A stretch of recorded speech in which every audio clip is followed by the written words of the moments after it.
Hello students, Navankur Vidyapeeth digi lessons from the house of Navankur में आप सभी का स्वागत है। आज हम पढ़ने जा रहे हैं कक्षा 7 का विषय विज्ञान का पाठ 15 जिसका नाम है प्रकाश बाय राजेंद्र सूर्यवंशी सर। इसमें देखते हैं हम पार्ट 1। तो आइए हम शुरू करते हैं। प्रकाश। आपने पतली झर्री अथवा छिद्र से सूर्य के प्रकाश के किरण पुंज को कमरे में प्रवेश करते हुए देखा होगा। स्कूटर, कार तथा रेलगाड़ी के इंजनों के अग्रदीपों यानी कि हेडलाइट से आते प्रकाश के किरण पुंज को भी आपने अवश्य देखा होगा। चित्र में आपको एक लाइट हाउस दिखाई दे रहा है और रेल इंजन का अग्रदीप यानी हेडलाइट दिखाई दे रही है। इसी प्रकार टॉर्च से भी प्रकाश के किरण पुंज को देखा जा सकता है। संभवतः आप में से कुछ ने लाइट हाउस या विमानपत्तन एयरपोर्ट के टावर की सर्च लाइट के किरण पुंज को देखा होगा। चित्र में ये अनुभव क्या संकेत करते हैं? तो हम यहाँ पे प्रकाश के कुछ गुणों का अध्ययन करेंगे, जिसमें पहला गुण है प्रकाश सरल रेखा के अनुदिश गमन करता है। देखते हैं। बूझो कक्षा 6 में किए गए एक क्रियाकलाप को स्मरण करता है। इस क्रियाकलाप में उसने एक मोमबत्ती की लौ यानी कि ज्वाला की ओर पहले एक सीधी पाइप से और फिर मुड़े हुए पाइप से देखा था। बूझो मुड़े हुए पाइप से मोमबत्ती की लौ को क्यों नहीं देख पाता है? यह क्रियाकलाप दर्शाता है कि प्रकाश सरल रेखा में गमन करता है। हम प्रकाश के पथ को कैसे परिवर्तित कर सकते हैं? क्या आप जानते हैं कि जब प्रकाश किसी पॉलिश किए हुए या चमकदार पृष्ठ यानी सतह पर पड़ता है तो क्या होता है? अब दूसरा गुण है इसका प्रकाश का परावर्तन। प्रकाश की दिशा को परिवर्तित करने की एक विधि यह है कि इसे किसी चमकदार पृष्ठ पर डाला जाए। उदाहरण के लिए स्टेनलेस इस्पात की चमकदार प्लेट अथवा इस्पात की चमकदार चम्मच प्रकाश की दिशा को परिवर्तित कर सकती है। जल का पृष्ठ भी दर्पण की भांति कार्य कर सकता है तथा प्रकाश के पथ को बदल सकता है। क्या आपने कभी जल में पेड़ों अथवा इमारतों का परावर्तन देखा है? जो चित्र में देखिए आप, यहाँ पे एक तालाब में पेड़ पौधे तथा आसपास के वातावरण का परावर्तन दिखाई दे रहा है। कोई भी पॉलिश किया हुआ अथवा चमकदार पृष्ठ दर्पण की भांति कार्य कर सकता है। जब प्रकाश किसी दर्पण पर पड़ता है तो क्या होता है? आप कक्षा 6 में पढ़ चुके हैं कि दर्पण अपने ऊपर पड़ने वाले प्रकाश की दिशा को बदल देता है। दर्पण द्वारा प्रकाश की दिशा का यह परिवर्तन प्रकाश का परावर्तन कहलाता है। क्या आपको यह क्रियाकलाप याद है जिसमें आपने एक टॉर्च के प्रकाश को दर्पण द्वारा परावर्तित कराया था? आइए उसी से मिलता जुलता एक क्रियाकलाप करते हैं। देखते हैं क्रियाकलाप। एक टॉर्च लीजिए, इसके कांच को चित्र में दर्शाए अनुसार काले रंग के चार्ट पेपर के टुकड़े से ढकिए जिसमें 3 झिर्रियां या कि स्लिट बनी हो। लकड़ी के किसी चिकने बोर्ड पर एक अन्य चार्ट पेपर की एक शीट फैलाइए। चार्ट पेपर पर समतल दर्पण की एक पट्टी ऊर्ध्वाधर स्थिति में रखिए। इस प्रकार से चित्र में रखी गई है। अब टॉर्च की झिर्रियों से निकलने वाले प्रकाश किरण पुंज को दर्पण पर डालिए। टॉर्च को इस प्रकार समायोजित कीजिए कि इसका प्रकाश बोर्ड पर लगे चार्ट पेपर के अनुदिश दिखाई दे। अब इसकी स्थिति को इस प्रकार समायोजित कीजिए कि टॉर्च का प्रकाश समतल दर्पण पर एक कोण बनाते हुए टकराए, जैसा कि चित्र में दिखाया गया है। क्या दर्पण अपने ऊपर पड़ने वाले प्रकाश की दिशा परिवर्तित कर देता है? अब टॉर्च को थोड़ा सा इधर उधर इस प्रकार हटाइए कि दर्पण पर प्रकाश पड़ता रहे। क्या आप परावर्तित प्रकाश की दिशा में कोई परिवर्तन देखते हैं? परावर्तित प्रकाश की दिशा के अनुदिश दर्पण में देखिए। क्या दर्पण में आपको टॉर्च पर लगी झिर्रियाँ दिखाई देती हैं? यह झिर्रियों का प्रतिबिंब है। यह क्रियाकलाप दर्शाता है कि प्रकाश समतल दर्पण से किस प्रकार परावर्तित होता है। आइए दर्पणों में बनने वाले प्रतिबिंबों से खेलें तथा उनके विषय में कुछ और अधिक जानकारी प्राप्त करें। तो देखते हैं क्रियाकलाप। इसके लिए एक चेतावनी। जलती हुई मोमबत्ती का उपयोग करते समय सावधानी बरतें। इस क्रियाकलाप को यदि अपने अध्यापक या घर के किसी बड़े सदस्य की उपस्थिति में करें तो अच्छा है। तो देखते हैं। एक समतल दर्पण के सामने एक जलती हुई मोमबत्ती रखिए। मोमबत्ती की लौ को दर्पण में देखने का प्रयत्न कीजिए। ऐसा प्रतीत होता है जैसे कि इसी प्रकार की एक मोमबत्ती दर्पण के पीछे रखी हो। जो मोमबत्ती दर्पण के पीछे रखी प्रतीत होती है, दर्पण द्वारा बनाया गया मोमबत्ती का प्रतिबिंब है, जैसा कि आप चित्र में देख रहे हैं। यहाँ मोमबत्ती किस बिंब यानी वस्तु का उदाहरण है। अब मोमबत्ती को दर्पण के सामने विभिन्न स्थितियों में रखिए। प्रत्येक अवस्था में प्रतिबिंब को देखिए। क्या प्रत्येक दिशा या दशा में प्रतिबिंब सीधा है? क्या प्रतिबिंब की लौ बिंब की लौ की भांति मोमबत्ती के ऊपरी सिरे पर दिखाई दे रही है? इस प्रकार के प्रतिबिंब को सीधा प्रतिबिंब कहते हैं।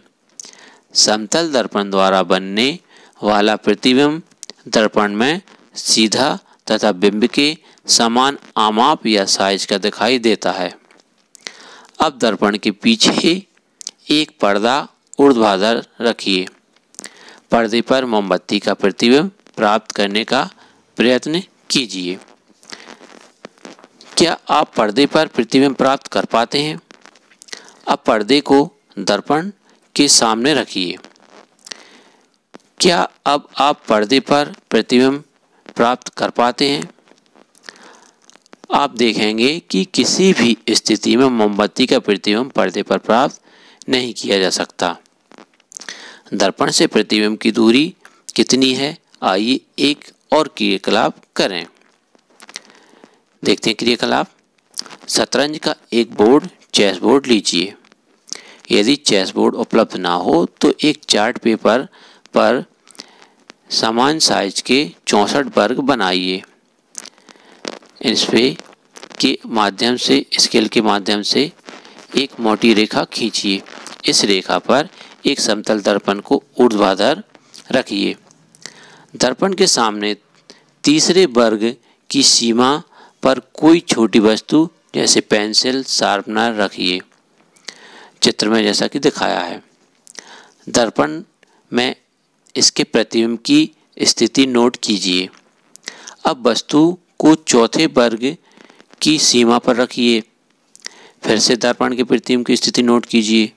क्या आप दर्पण से प्रतिबिंब की दूरी तथा दर्पण के सामने रखे बिंब की दूरी में कोई संबंध पाते हैं?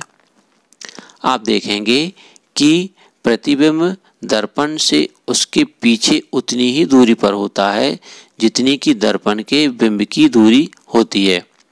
अब इसकी पुष्टि चार्ट पेपर यानी कि चेस बोर्ड पर बिंब को किसी भी स्थान पर रखकर कीजिए।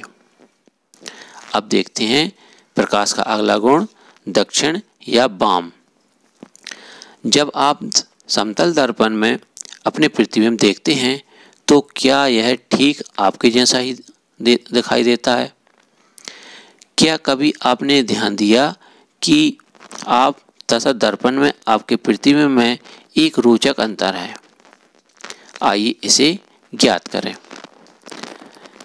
एक समतल दर्पण के सामने खड़े होकर अपने प्रतिबिंब को देखिए। अपने दक्षिण यानी कि दाहिने हाथ को ऊपर उठाइए। आपका प्रतिबिंब अपना कौन सा हाथ ऊपर उठाता है, चित्र में देखकर पता लगाइए।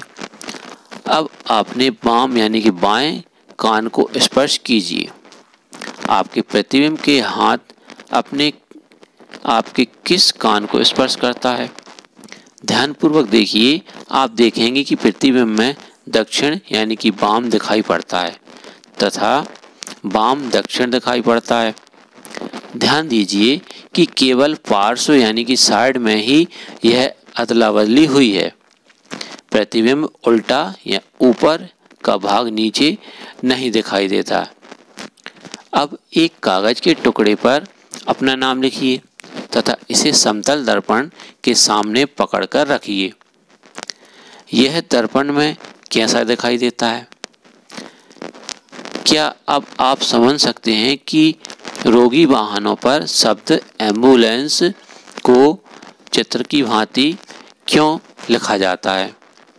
जब रोगी वाहन के आगे आने वाले वाहन के चालक अपने पार्श्व या पश्च दृश्य पृष्ठ पीछे का दृश्य देखने वाले दर्पण में देखते हैं तो वे रोगी वाहन पर लिखे एम्बुलेंस को स्पष्ट पढ़ सकते हैं और उसे आगे जाने के लिए रास्ता दे देते हैं। हम में से प्रत्येक का यह कर्तव्य है कि रोगी वाहन को रास्ता रोके बिना आगे जाने दें। आपने देखा होगा कि स्कूटर या कार के पार्श्व दर्पण में सभी वस्तुओं के प्रतिबिंब स्वयं वस्तुओं से छोटे दिखाई देते हैं। क्या आपने कभी सोचा है कि ऐसा क्यों होता है? इसके लिए हम देखते हैं अगला गुण, गोलीय दर्पणों से खेल। पहेली तथा बूझो सायंकाल भोजन के लिए प्रतीक्षा कर रहे थे। बूझो ने स्टेनलेस इस्पात की एक प्लेट उठाई और उसमें अपना प्रतिबिंब देखा। अरे, यह प्लेट तो समतल दर्पण की भांति कार्य करती है। मेरा प्रतिबिंब सीधा तथा समान साँच का है। पहेली ने अपना प्रतिबिंब इस्पात की चम्मच के बाहरी अर्थात पीछे वाले पृष्ठ का उपयोग करके देखा। पहेली ने कहा, बूझो इधर देखो, मैं भी अपना सीधा प्रतिबिंब देख सकती हूँ। यद्यपि यह साइज में छोटा है, यह चम्मच भी एक प्रकार की दर्पण की भांति कार्य करती है। आप भी चम्मच या कोई भी वक्रित चमकदार पृष्ठ का उपयोग अपना प्रतिबिंब देखने के लिए कर सकते हैं। तो देखते हैं क्रियाकलाप। स्टेनलेस इस्पात की एक चम्मच लीजिए। चम्मच के बाहर पृष्ठ को अपने चेहरे के पास लाइए तथा इसमें देखिए, क्या आप इसमें अपना प्रतिबिंब देख पाते हैं? चित्र के अनुसार देखिए। चित्र में आपने देखा प्रतिबिंब समतल दर्पण में देखा था। क्या यह प्रतिबिंब उससे भिन्न है? क्या यह प्रतिबिंब सीधा है? क्या इसका साइज बिंब के साइज के समान है अथवा छोटा है या बड़ा है? अब चम्मच के भीतरी पृष्ठ का उपयोग करके अपना प्रतिबिंब देखिए। हो सकता है इस बार आपको अपना प्रतिबिंब सीधा तथा बड़ा दिखाई दे। यदि आप अपने चेहरे से चम्मच की दूरी बढ़ाएं तो संभव है कि आप अपना उल्टा प्रतिबिंब देख पाएं। चित्र में देखिए, अपने चेहरे के स्थान पर आप अपने पेन अथवा पेंसिल के प्रतिबिंब को भी देखकर तुलना कर सकते हैं। चम्मच का वक्रित चमकदार पृष्ठ एक दर्पण की भांति कार्य करता है। गोलीय दर्पण वक्रित दर्पण का सबसे अधिक सामान्य उदाहरण है। यदि किसी गोलीय दर्पण का परावर्तक पृष्ठ अवतल है तो इसे अवतल दर्पण कहते हैं। यदि परावर्तक पृष्ठ उत्तल है तो इसे उत्तल दर्पण कहते हैं। चम्मच का भीतरी पृष्ठ अवतल दर्पण की भांति कार्य करता है, जबकि इसकी बाहरी पृष्ठ उत्तल दर्पण की भांति कार्य करती है। चित्र में देखिए, चित्र ए अवतल तथा चित्र बी उत्तल दर्पण दिया गया है। हम जानते हैं कि किसी बिंब का समतल दर्पण द्वारा बना प्रतिबिंब पर्दे पर प्राप्त नहीं किया जा सकता। आइए देखें, क्या यह अवतल दर्पण द्वारा बने प्रतिबिंब के लिए भी सही है? तो देखते हैं क्रियाकलाप। तो क्रियाकलाप के लिए एक चेतावनी। क्रियाकलाप में प्रकाश में किया जाना है। सावधान, कभी भी सूर्य को या उसके प्रतिबिंब को सीधे मत देखिए, क्योंकि इससे आपको की आँख खराब हो सकती है। आप सूर्य के प्रतिबिंब को किसी भी पर्दे या दीवार पर बनाकर देख सकते हैं। देखते हैं। एक अवतल दर्पण लीजिए। इसके परावर्तक पृष्ठ को सूर्य की ओर रखकर पकड़िए। दर्पण से परावर्तित प्रकाश को एक कागज की शीट पर प्राप्त करने का प्रयत्न कीजिए। कागज की शीट को तब तक आगे पीछे समायोजित कीजिए जब तक कि आपको एक तीक्ष्ण या स्पष्ट चमकदार बिंदु प्राप्त ना हो जाए। चित्र के अनुसार देखिए। दर्पण तथा कागज की शीट को कुछ मिनट के लिए स्थिर रखिए। क्या कागज जलना प्रारंभ कर देता है? यह चमकदार बिंदु वास्तव में सूर्य का प्रतिबिंब है। ध्यान दीजिए, यह प्रतिबिंब पर्दे कागज की शीट पर बन रहा है। पर्दे पर बनने वाला प्रतिबिंब को वास्तविक प्रतिबिंब कहते हैं। स्मरण कीजिए कि क्रियाकलाप में समतल दर्पण द्वारा बने मोमबत्ती की लौ के प्रतिबिंब को पर्दे पर प्राप्त नहीं किया जा सका था। इस प्रकार के प्रतिबिंब को आभासी प्रतिबिंब कहते हैं। आइए अब अवतल दर्पण द्वारा बने मोमबत्ती की लौ के प्रतिबिंब को पर्दे पर प्राप्त करने का प्रयत्न करें। देखते हैं क्रियाकलाप के माध्यम से। अवतल दर्पण को चित्र में दिखाए अनुसार मेज पर रखें। किसी स्टैंड, कोई प्रबंध जो पर्दे को स्थिर रख सके का उपयोग किया जा सकता है, पर लगाइए। गत्ते की किसी शीट लगभग 15 सेंटीमीटर गुणा 10 सेंटीमीटर पर एक सफ़ेद कागज चिपकाइए। यह एक पर्दे का कार्य करेगी। मेज पर एक जलती हुई मोमबत्ती दर्पण से लगभग 50 सेंटीमीटर की दूरी पर रखिए। पर्दे पर मोमबत्ती की लौ का प्रतिबिंब प्राप्त करने का प्रयत्न कीजिए। इसके लिए पर्दे को दर्पण की ओर अथवा दर्पण से दूर उस समय तक सरकाइए जब तक कि लौ का तीक्ष्ण प्रतिबिंब प्राप्त ना हो जाए। ध्यान रखिए कि मोमबत्ती से दर्पण पर पड़ने वाले प्रकाश को पर्दा बाधा ना पहुंचाए। क्या यह प्रतिबिंब वास्तविक है या आभासी? क्या आपका साइज लौ जितना ही है? अब मोमबत्ती की दर्पण की ओर लाइए तथा इसे इससे अलग अलग दूरियों पर रखिए। प्रत्येक अवस्था में पर्दे पर प्रतिबिंब प्राप्त करने का प्रयत्न कीजिए। अपने प्रेक्षणों को सारणी में अंकित कीजिए। जब मोमबत्ती दर्पण के अत्यंत निकट है, क्या तब भी प्रतिबिंब को पर्दे पर प्राप्त कर पाना संभव है? तो यहाँ पे किसी अवतल दर्पण द्वारा बिंब की विभिन्न स्थितियों के लिए बने प्रतिबिंब के लिए सारणी दी गई है, जिसमें बिंब का दर्पण से दूरी अलग अलग दी गई है, जिसके लिए प्रतिबिंब की प्रकृति अलग अलग दी गई है। जैसे कि बिंब से छोटा या बड़ा प्रतिबिंब बनेगा, उल्टा या सीधा बनेगा, वास्तविक या आभासी बनेगा। तो अलग अलग दूरियों के हिसाब से बिंब की साइज मापिए। हम देखते हैं कि अवतल दर्पण द्वारा बना प्रतिबिंब साइज में बिंब से छोटा या बड़ा हो सकता है। प्रतिबिंब वास्तविक अथवा आभासी भी हो सकता है। अवतल दर्पणों का उपयोग अनेक प्रयोजनों के लिए किया जाता है। संभवतः आपने डॉक्टर को आँख, कान, नाक तथा गले का निरीक्षण करते समय अवतल दर्पण का उपयोग करते देखा होगा। दंत विशेषज्ञों द्वारा अवतल दर्पण का उपयोग दांतों का बड़ा प्रतिबिंब देखने के लिए किया जाता है, जैसा कि आप चित्र में देख सकते हैं। टार्च, कारों तथा स्कूटरों के अग्रदीप या हेडलाइट के परावर्तक पृष्ठ की आकृति भी अवतल है, जैसा कि चित्र में देख सकते हैं आप। टार्च का परावर्तक तल दिया गया है। बूझो ने अपनी नई साइकिल की घंटी के चमकदार पृष्ठ में अपना प्रतिबिंब देखा। उसने देखा कि उसका प्रतिबिंब सीधा तथा साइज में छोटा है। उसे उत्सुकता है कि क्या घंटी भी एक प्रकार का गोली दर्पण है?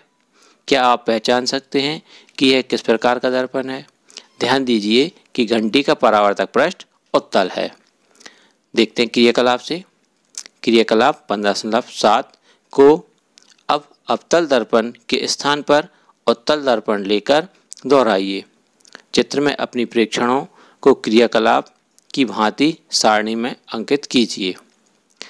क्या आप उत्तल दर्पण द्वारा बिंब की किसी भी दूरी के लिए वास्तविक प्रतिबिंब प्राप्त कर पाते हैं? क्या आप बिंब से बड़े साइज का प्रतिबिंब प्राप्त कर सकते हैं? क्या अब आप स्कूटर के पार्श्व दर्पणों यानी साइड मिरर में उपयोग किए जाने वाले दर्पणों को पहचान सकते हैं? ये उत्तल दर्पण है। उत्तल दर्पण अधिक क्षेत्र के दृश्य का प्रतिबिंब बना सकते हैं, अतः ये चालकों को पीछे के अपेक्षाकृत अधिक क्षेत्र के वाहन को देखने में सहायता करते हैं। जैसा कि आप चित्र में देख सकते हैं। इस अध्याय का पार्ट 1 यहाँ समाप्त हुआ। अगला भाग हम पार्ट 2 में पूर्ण करेंगे। धन्यवाद।